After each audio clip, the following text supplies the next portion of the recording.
Good morning, everyone. Welcome to our community worship with the UU Congregation of Charlottesville. I am Haley Owens.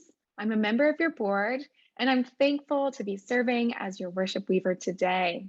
We thank Kelly Dryden, Ellie Ransom, and Margaret Migas for helping us behind the scenes technical aspects of our service today. And thank you to James Smith for his wonderful offering of music throughout the service today as well. Our physical sanctuary was built in 1950 on hilltop land acquired by the church after World War II. For centuries before us, this land has been the dwelling place of the Monacan people. Later, this land was part of plantations of which enslaved African Americans for labor and profit. We honor those who dwelt here before and all those whose lives have led up to this moment of our gathering as a community of memory and hope. And as we acknowledge the Monacan people, we note that tomorrow, Monday, October 11th, is Indigenous Peoples Day, a day celebrating and honoring Native American people and commemorating their history and cultures. It is so important that we recognize this day. October 11th is also National Coming Out Day. National Coming Out Day raises awareness for individuals within the LGBTQ+ community. We know that homophobia thrives in silence. On National Coming Out Day, many people who identify as LGBTQ+ will come out, a term stemming from the phrase, come out of the closet, to friends or family and know about their gender identity, and or their sexuality. The history of the LGBTQ+ movement is important. Its champions are honored as we recognize the personal being political. Today is also a chance to celebrate the power of liberation, of being seen and loved for who you truly are. Our congregation welcomes and affirms all people of all genders, sexualities, and gender identities. You make the world more beautiful by simply being you. Happy National Coming Out Day to all. And now, Beth Jager-Landis from our Board of Trustees is here to offer her greetings. Good morning. Welcome to church. I am Beth Jager-Landis, your Board of Trustees Secretary, and I'm happy to serve you in this role and to join you in worship this morning. I have been a member of UU Charlottesville for approximately 28 years. I got married in this church, raised my 2 daughters here, and continue to find meaning in worship services, my covenant group, and my leadership roles. I am also very excited to meet for church next weekend in person at the Forest Hills Park.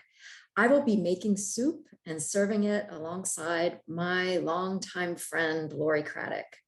We will serve it to everyone who decides to come to church. Serving soup to the congregation was something that Lori and I thought of years ago, and we loved doing it prior to the COVID lockdown. It was a time for meaningful conversation among all friends and members of the church. We hope to see you next week.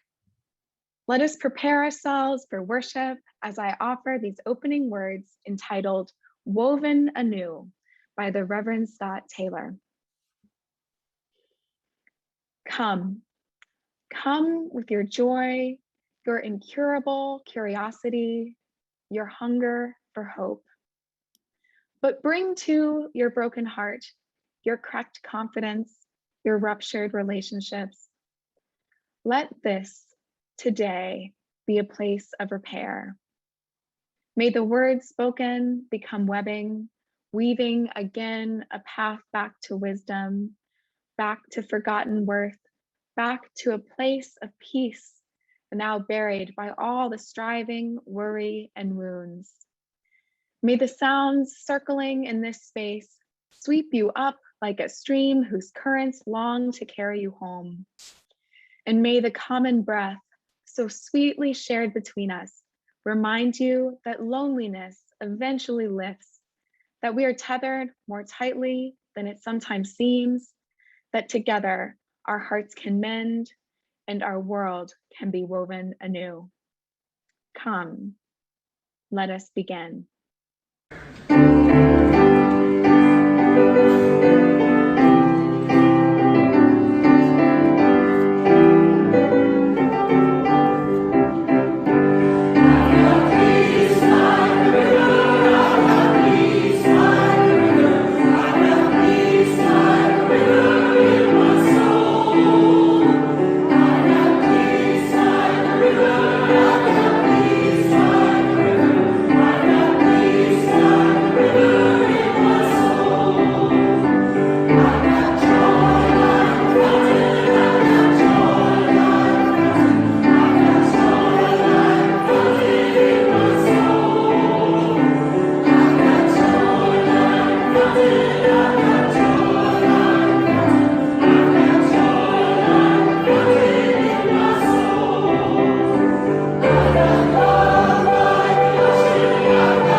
We are the Fraser Bias family. I'm Kay Fraser.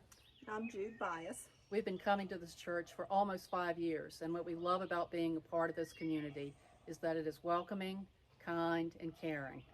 We light our chalice this morning, the symbol of our UU faith. We gather this hour as people of faith, with joys and sorrows, gifts and needs. We light this beacon of hope, sign of our quest for truth and meaning, in celebration of the life we share together. We light this chalice to celebrate Unitarian Universalism. This is a church of the open minds. This is a church of the helping hands. This is a church of the loving hearts. Our congregation's chalice has been lit and will have its own screen throughout the service. If you have a chalice in your home, please light it now.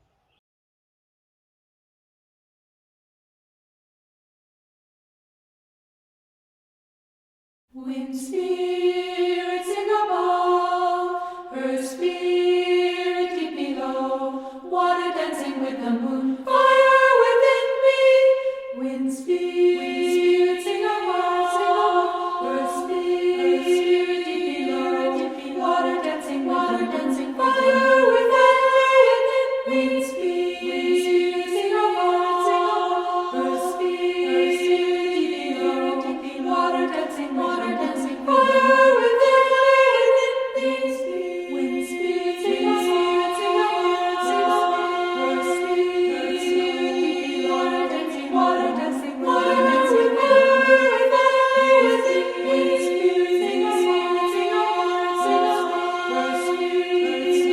below, water dancing, fire within me. Hey there, welcome to Queer Kid Stuff. I'm Lindsay. And I'm Teddy. Today we're doing a very special storytime episode with Drag Queen Story Hour. We'll be reading a book called Julian is a Mermaid, written and illustrated by Jessica Love. Queer Kid Stuff. You are enough here at Queer Kid Stuff. You ready, Teddy? Ready, Lindsay? Okay, let's bring in the queen. Hello, I am Angel. Hi, Angel. Okay, what are your pronouns and how do you identify? My pronouns are her, she when I'm in drags, and when I'm out of drag are he, him. Story time, story time, story time. We're getting to it, Teddy. I brought in one of my favorite books. I hope you like it too. This is Julian is a Mermaid, and it is illustrated and written by Jessica Love. Are you ready, Teddy? I'm ready, Angel. Okay, here we go. Julian is a mermaid. This is a boy named Julian, and this is his abuela, and those are some mermaids. Julian loves mermaids. Ooh, they're so pretty, right, Teddy? I love mermaids too. Right here, Julian is imagining himself being a mermaid. Wow, look at that. Teddy, have you ever imagined being a mermaid yourself? Definitely. Wow, look at how beautiful this mermaid is underneath the water with all the fish. Oh, I see a stingray. I see a stingray there. Lots of fish. I see a jellyfish. So colorful. I see a catfish there. Wow. Big fish. Big fish. And well, that is Julian. He's a mermaid. Look. He's imagining himself in the water swimming like a mermaid. With a pretty pink With tail. a pretty pink tail. Vámonos, mijo. This is our stop. Oh, wow. What stop is that? I don't know. I don't know. Somewhere in Brooklyn. Somewhere, probably. Brooklyn. Wow. Look at this pump. It's water everywhere. So Julian is pretty much imagining that he's a mermaid. Abuela, did you see those mermaids? I saw them, mijo. Abuela, I am also a mermaid. Wow. I'm going to take a bath. You be good. Julian has a good idea. Julian is browsing through his grandmother's bedroom. And right now, Julian is going for the flowers. You see the plants? You see the plants? Okay, so what else do we see here? Wow, look at that, a curtain. Wow. He has curtains. He has a headpiece. So what do we think Julian is doing? Let's see. We're going to find that right now. Yeah. That's right. Uh-oh. Come here, mijo. Grandma's calling him. What do you think is going to happen, Teddy? I don't want him to get in trouble. Okay, so let's see. For me, abuela? For you, Julian? This beautiful necklace that Julian's grandma just gave him, Teddy. Wow, that's so nice. Isn't that beautiful? Okay, so now abuela and Julian are leaving the house. So we're going to find out where they're going. Because I want to know where they're going.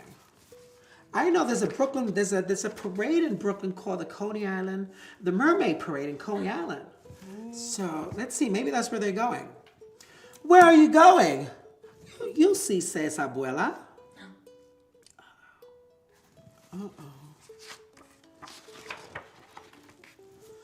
And so they are mermaids, whispers Julian. So many mermaids. Wow, look at how beautiful these mermaids look.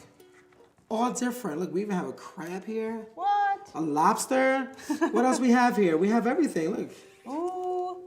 So what do you think happens next, Teddy? What do you think happens next, Teddy? Does Julian get to be a real mermaid? We'll have to ask Jessica when we see her. I asked Jessica Love to come to Queer Kid Stuff and answer all of your questions today, Teddy. What? I get to meet another person who wrote a book? That's right, Teddy. Thank you so much for coming by and reading us Julian as a Mermaid. Of course.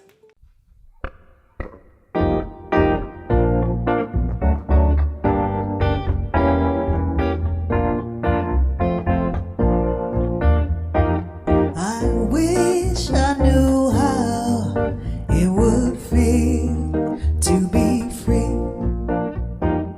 I wish I could break all the chains holding me. I wish I could say all the things that I should say. I say them loud, I say them clear, for the whole wide world to hear. I wish I could share all the love that's in my heart.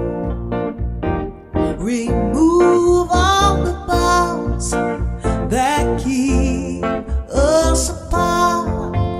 I wish you could know what it means to be me. And then you see and you'd agree that every man should be free. I wish I could give all I'm longing to give. I wish I could live how I'm longing to live.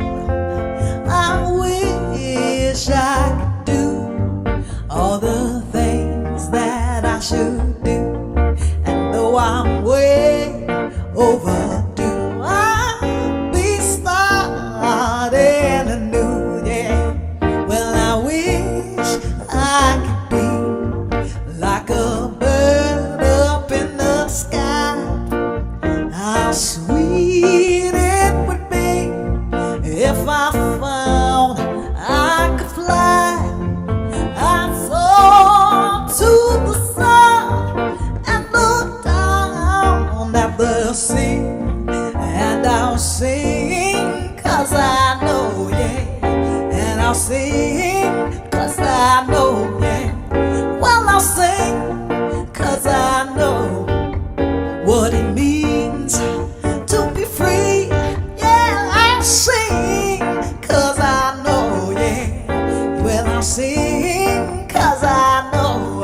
Ooh, I'll sing 'cause I know what it means to be free.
Thank you, Greg and James.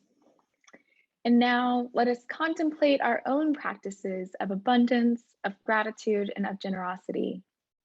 Your financial generosity is part of how we practice being in relationship.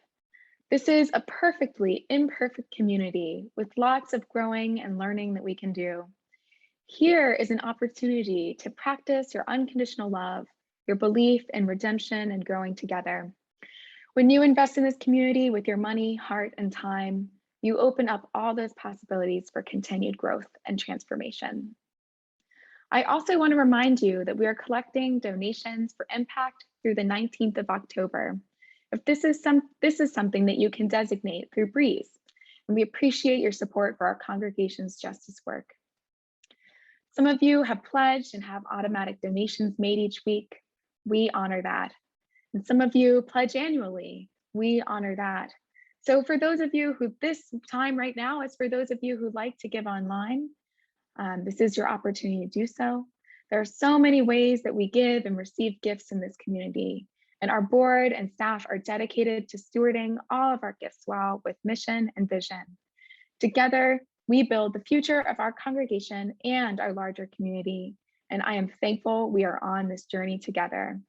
I am thankful for our abundance. And now let us dedicate all of the many gifts together by saying, we accept your gifts with gratitude. May we use them wisely for the highest good.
Good morning, everyone. It is so good to be with you. Our ministry theme for the month of October is Cultivating Relationships.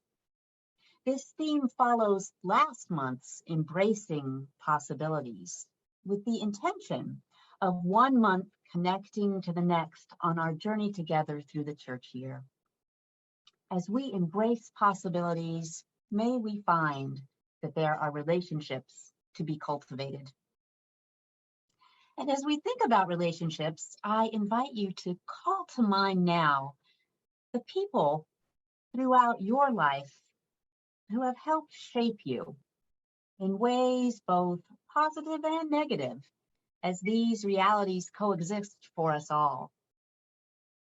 You might think of members of your family of origin, your parents, your siblings, if you have them, grandparents or chosen family members, and extended family. Who are the people And what are the relationships that have helped shape you? You might be drawn to your connections with teachers, friends, or mentors, or a community of people. Likely, the people who helped shape you throughout your life includes a mix of some of all of the above, and other relationships that I didn't name here as well. So many relationships we each experience in our lifetimes, with their ups and their downs, their gifts and their hurts, their beginnings, their changes, and their endings. And as we think about all of these relationships, all these influences, it can be important to pause, or as I like to say sometimes, take a sacred pause and offer our attention to attend to who we are, who we are, who you and I are as individuals, both inside of, but also outside of all our relationships, to make sure that we are cultivating our relationship with ourselves. Our relationships with ourselves is an important foundation to our own health and our well-being. The word cultivate comes from the Latin cultivat, meaning preparing for crops, and from colere, to cultivate or inhabit. I like the idea of thinking about how we each inhabit ourselves. How do you inhabit yourself? How or when are you at home in yourself? This can be a lovely question to sit with. The Latin definition and early connection to crops and planting make me think of a gardener tending their garden with love and care.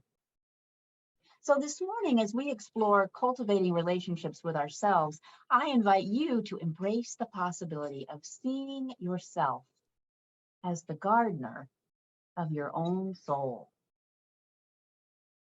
And my fellow gardeners, the good news is we have a long growing season because, as you've no doubt heard me say many times before, part of our task as Unitarian Universalists is to engage with the work of lifelong learning, exploration, and maturation as a people of faith.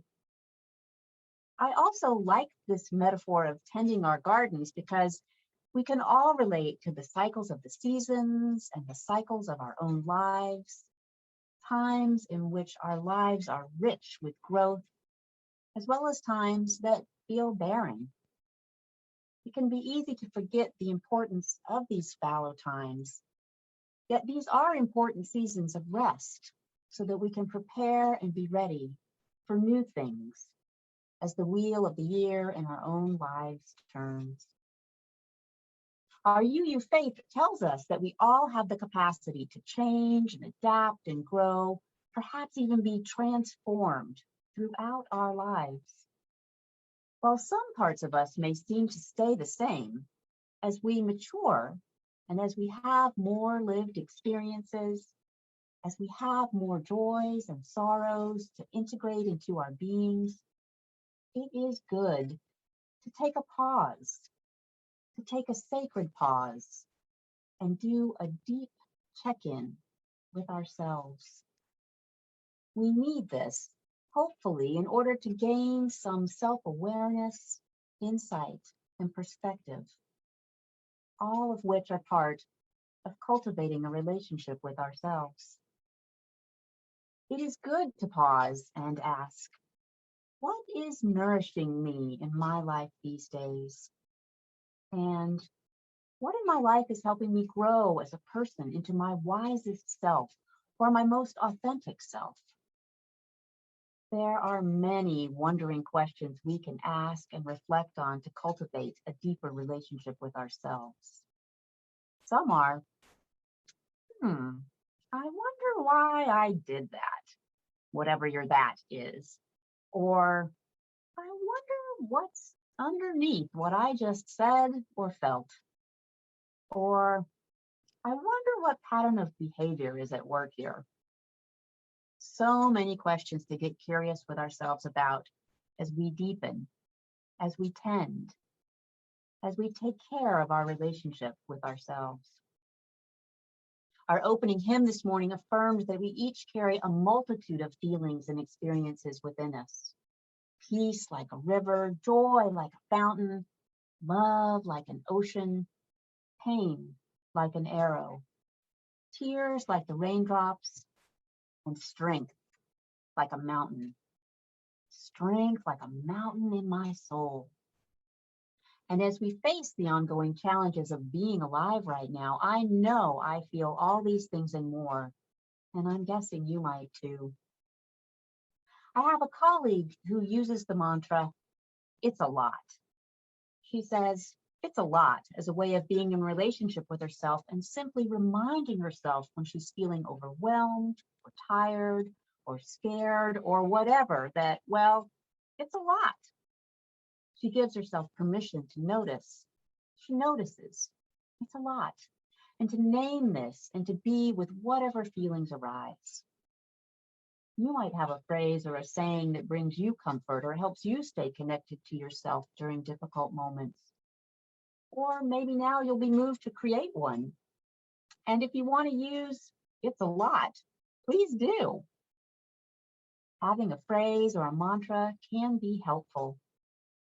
And here are more suggestions for ways to tend to the gardens of our souls as we cultivate relationships with ourselves. Listen to your body, to your mind, and to your spirit. This might mean you need to make a point of taking a sacred pause occasionally, or to be intentional about finding a time and a way to slow down. It might mean being mindful of building into your day a little self-care in a way that feels good and right to you. This can be as simple as a few minutes of quiet, or a round of cleansing breaths, or simply stepping outside. And as you listen and honor what your body and your mind and your spirit are telling you, remember the Buddhist wisdom of not necessarily believing everything you think. Just because we think something or believe something doesn't necessarily mean it's true. So with that gentle reminder, listen to yourself and care for yourself, and stay curious about your thoughts when you can. Another way to cultivate relationship with yourself is to trust yourself.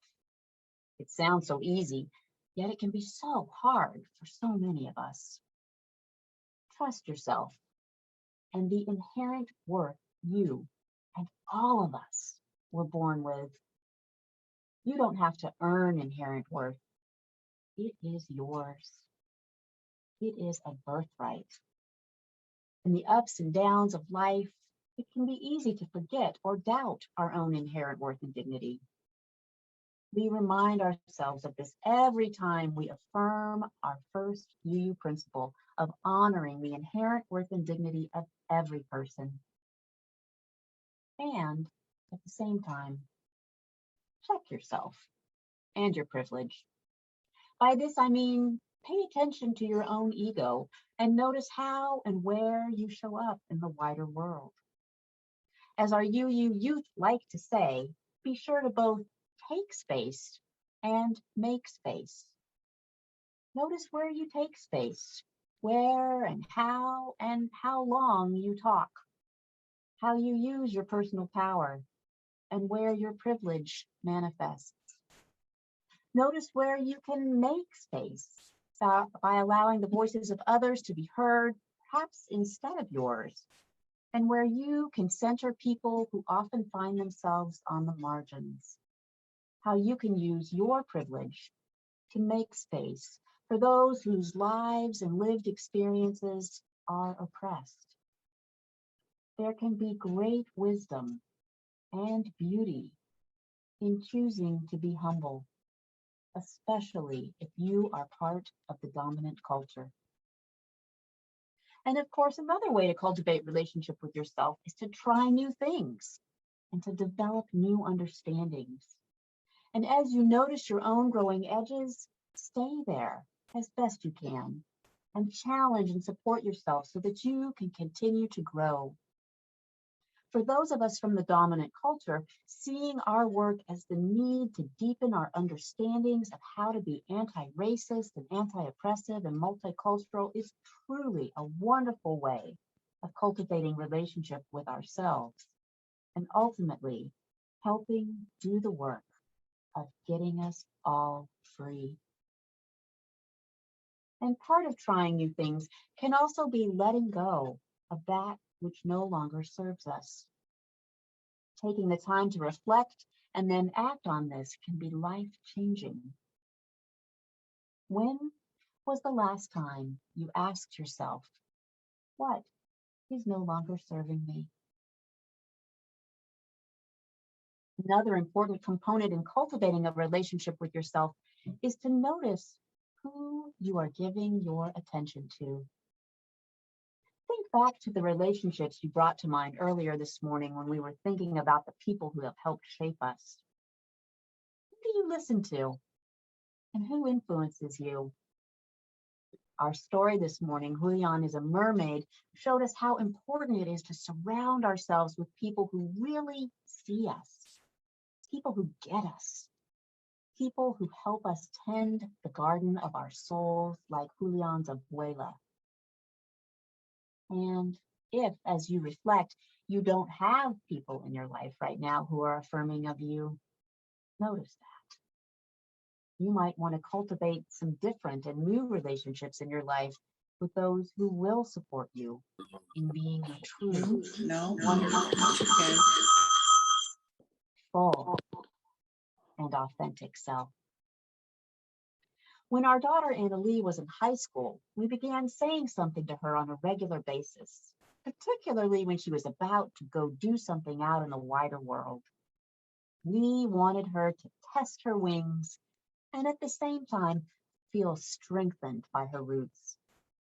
We observed close friends use a saying with their teenage children, and it became our ritual too. While engaged in a big bear hug of an embrace with her, what you'd say and actually still say is, remember whose you are. Remember who you are. Remember where you come from.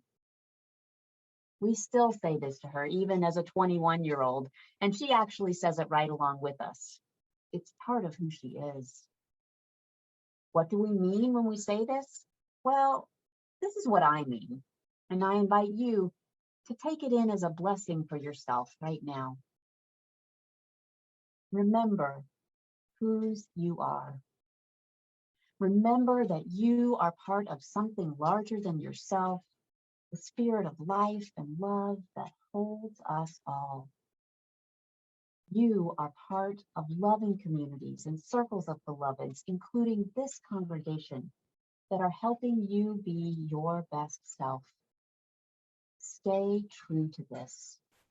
You belong to these circles just as they belong to you, and it is your work to behave in ways that honor these connections.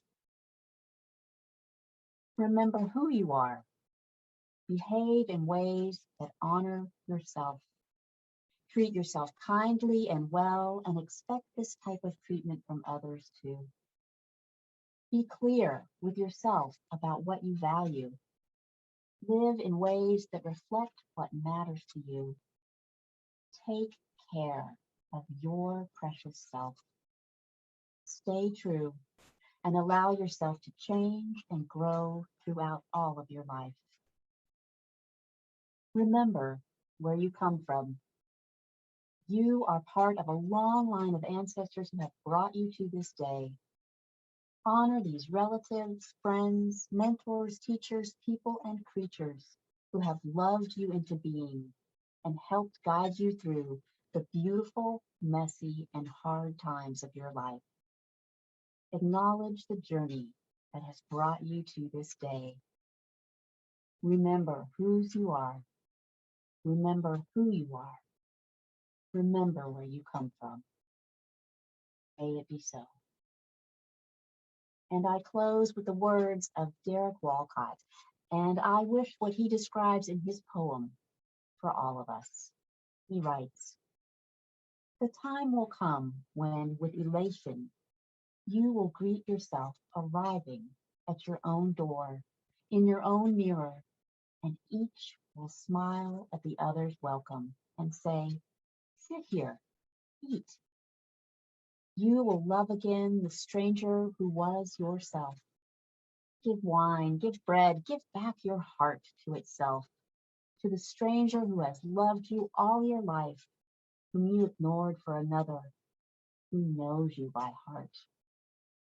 Take down the love letters from the bookshelf, the photographs, the desperate notes, peel your own image from the mirror and sit. Feast on your life. May we all do the holy, precious, life-sustaining work of cultivating relationships with ourselves. Amen, and blessed be.